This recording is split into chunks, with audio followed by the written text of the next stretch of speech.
नमस्कार इंदौर, मैं हूं आरजे नवनीत। माय एफएम पर तो आप मुझको जनरली सुनते, लेकिन आज मैं इंदौर टॉक के साथ एक ऐसी जगह पर आया हूं जो कि इंदौर की एक नई पहचान बनने वाला है। इंदौर की पहचान अब तक स्वच्छता के लिए कही जाती थी, लेकिन अब स्वच्छता के साथ इंदौर में चार चांद लगाने के लिए आ चुके हैं पितृ पर्वत पर पितरेश्वर हनुमान जी, जो कि इस वक्त बिल्कुल मुझे पीछे से आशीर्वाद दे रहे हैं। इस मूर्ति की क्या खासियत है और क्या कुछ खास इसे और ज्यादा बनाती है, आइए इसके बारे में सारी जानकारी मैं आपको देने वाला हूँ।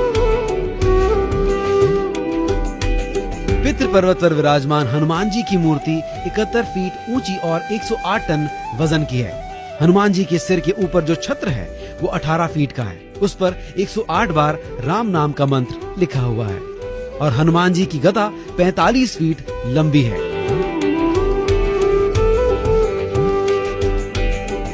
मूर्ति के सामने पंच धातु से निर्मित 9 बाय 18 फीट की रामायण स्थापित की गई है।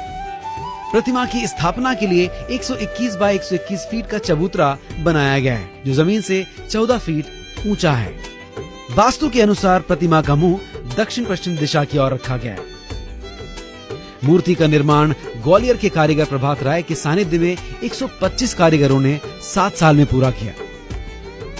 अब मैं आपकी मुलाकात कराने वाला हूं उन शख्स से, प्रभात राय जी से, जिन्होंने इस कंसेप्ट को अब हमारे सामने बिल्कुल लाकर विराजमान कर दिया है। हनुमान जी हमारे सामने हैं। जब सबसे पहले कैलाश जी ने आपको इसके बारे में कहा कि ये कुछ इस तरह का हमको काम करना है, क्या सबसे पहले जहन में आया? क्या जहन में आया, कैलाश जी की इच्छा थी कि हनुमान जी बनाए, तो सब जगह का तलाश किया तो खड़े हनुमान जी हर जगह मिलेंगे। आप विराजमान पहली मूर्ति है जी। तो मैंने अब ये बताओ किस एक्शन से बना है।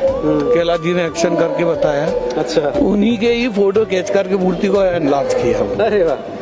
और फिर राम की भक्ति में लीन हनुमान जी, ये कहीं पर भी नहीं है। यंग हनुमान जी सब जगह मिलेंगे जी। और इसमें खासियत उन्होंने कितनी भी दे सकता है, खूबसूरती वैसी दे। तो मैंने उनसे कहा गर्दन झुकाओ, कंधे ऊंचे करो, क्योंकि वानर की क्या गर्दन नहीं होती। अभी तक क्या होता है कि कोई भी मूर्ति जो बनती है उसमें यही आती है बेसिकली नीड कि एक जगह से वो फंड निकल जाता है और वो उस बेस पे वो मूर्ति बनना स्टार्ट हो जाती है। बट जब हर कोई ही बंदा अपना बेसिक नीड से, जैसे मान लीजिए मेरे पास में जो बर्तन है, मैंने वो बर्तन दिए, उसका कंट्रीब्यूशन मिला और फिर उसको हमने रिसाइकल करके इस फॉर्म में कन्वर्ट किया। पहले इतना ही बड़ा क्ले मॉडल बना था, उस क्ले मॉडल बनने के बाद उसका अपन ने एक सांचा लिया लाइक निगेटिव मॉडल, देन उसको फिर कन्वर्ट किया गया अगेन पॉजिटिव में with in the wax model. फिर वैक्स मॉडल बनने के बाद जब उसको अपन ने कास्टिंग किया विद इन दी मोल्ड, उसके बाद में हमको पार्ट्स के रूप में इसके सारे पार्ट्स मिले। मूर्ति को 264 भागों में 3 साल में ग्वालियर से इंदौर लाया गया। पितृ पर्वत पर मूर्ति के 264 भागों को जोड़ने में 2 साल का समय लगा। पितरेश्वर हनुमान धाम को और खास बनाने के लिए बहुत सारी चीजें खास की जा रही हैं और उसमें एक है लेजर लाइट शो। और ये जो पूरा ऑर्गेनाइज कर रहे हैं मनीष जी हमारे साथ में, मनीष पाटौदी जी, क्या कुछ होता है जो यहाँ पर खास होता है? सर, ये जर्मनी से मंगाई गई लेजर लाइटें हैं। लाइट और साउंड का पूरा इफेक्ट देते हुए हनुमान जी के ऊपर रामायण और हनुमान चालीसा दोनों चलाए जाते हैं। 20-20 मिनट का शो होता है, उसमें पूरे रामायण का वर्णन 20 मिनट में करा जाता है साउंड के साथ और लेजर लाइट के साथ। उसके बाद हनुमान चालीसा पूरा चलाया जाता है, जिससे ये इंदौर में पहली बार ऐसा कुछ हुआ है।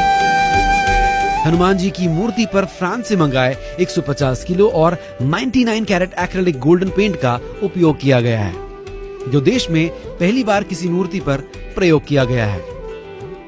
ये पूरा मंदिर 5 एकड़ में फैला हुआ है। तब सुख रहे तुम्हारी शरणा, तुम रक्षक काहू को डरना।